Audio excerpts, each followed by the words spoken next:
So ours was the last church, the last two churches are that fairly large churches, and the same skills it took to preach to a room where there's over 1,000 people in it, is the same skills to sell to a client and try to actually help them out with their problem in a one-on-one scenario. It's just the room's different, and maybe the volume's different. I like that. But I think it's there. There's some of those things that are just communication that's transferable.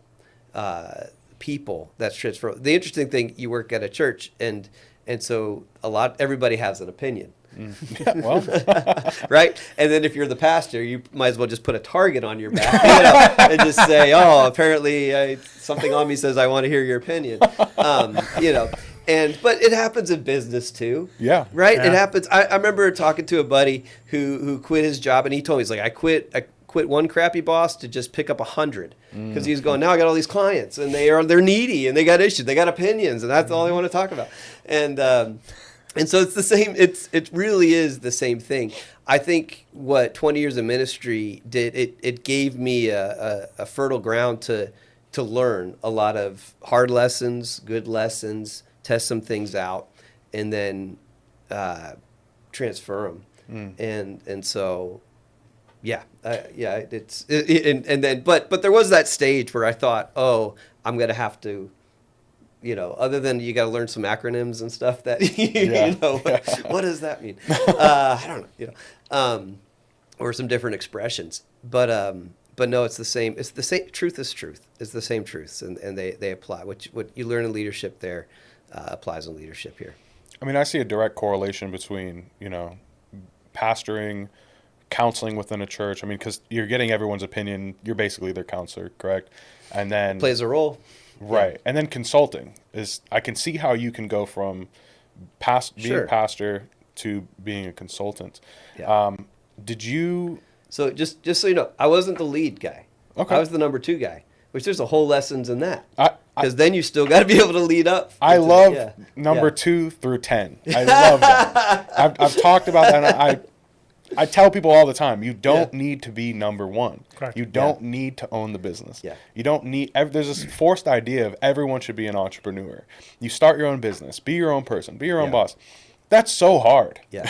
And you said yourself, I went from having 1 boss to having 100. Yeah. And that's a difficulty that Kevin has to face that all the time. And I, fortunate enough, I can pull myself away from that and say, hey, Kev, you got to deal with this. Yeah.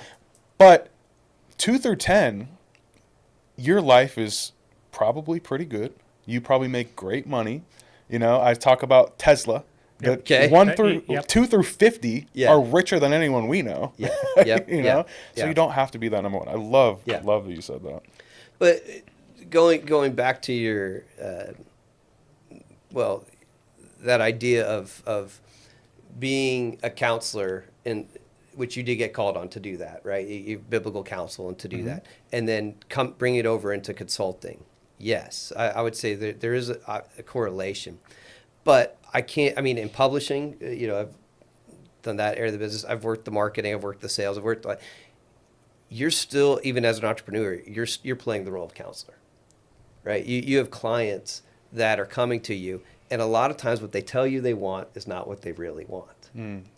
The stat is something like 85% of the time what somebody tells you is the problem at first is not the real problem. Right? They're going to say, oh, I need it to be this price. And you realize, if you can counsel a little, that at the end of the day, the most important thing to them isn't the price.